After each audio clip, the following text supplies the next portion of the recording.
হিন্দু সমাজের প্রেক্ষাপট যদি আমরা ব্যাখ্যা করি, তাহলে আমাদের সামনে যে বিশ্লেষণ আসে, সেই বিশ্লেষণ যদি আমরা আজকে তুলে ধরি, তাহলে দেখা যায় যে হিন্দু সমাজের উপর চারদিক থেকে আক্রমণ।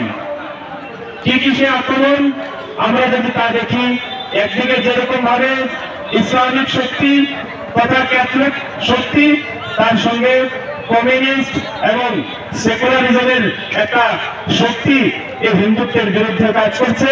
তাছাড়াও রয়েছে কিন্তু বিশ্বের যে শক্তিধর রাষ্ট্রগুলি রয়েছে, যারা কোনোভাবেই চায় না এই ভারতবর্ষ জগৎ সভার মধ্যে একটা বিশেষ ভূমিকা রাখুক।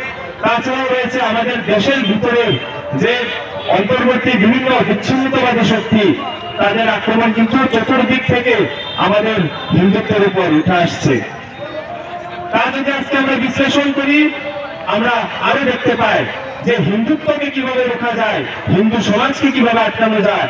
তার জন্য কিন্তু আমরা বিশেষভাবে আমাদের জীবদ্দশায় এবং আমাদের যৌবনে আমাদের পার্শ্ববর্তী দেশ বাংলাদেশের মধ্যে, তাছাড়াও কিন্তু পাকিস্তান, আফগানিস্তান সহ আমাদের এই দেশ, ওয়েস্ট বেঙ্গল সহ আমাদের কাশ্মীরে কিন্তু আমরা পরিলক্ষিত আমরা করি। তাহলে আমরা দেখতে পাই যে বিভিন্ন দিক থেকে আমাদের সমাজ কিন্তু, হিন্দু সমাজ কিন্তু আজকে ঘুমিয়ে রয়েছে, ঘরের মধ্যে আবদ্ধ রয়েছে। আজকে আমরা যদি হিন্দু সমাজের অবস্থাটা দেখুন, হিন্দু সমাজের বিচার যদি আমরা বিশ্লেষণ করি, ত্রেতা যুগের মধ্যে রামায়ণের মধ্যে যখন ভগবান রাম রাবণকে যখন পরাজিত করেছিলেন, তৎপশ্চাৎ কুম্ভকর্ণকেও কিন্তু রাম সেখানে পরাজিত করেন। কুম্ভকর্ণকে যখন পরাজিত করেন, কুম্ভকর্ণের যিনি স্ত্রী, উনি কিন্তু ভগবান রামের কাছে এসেছিলেন।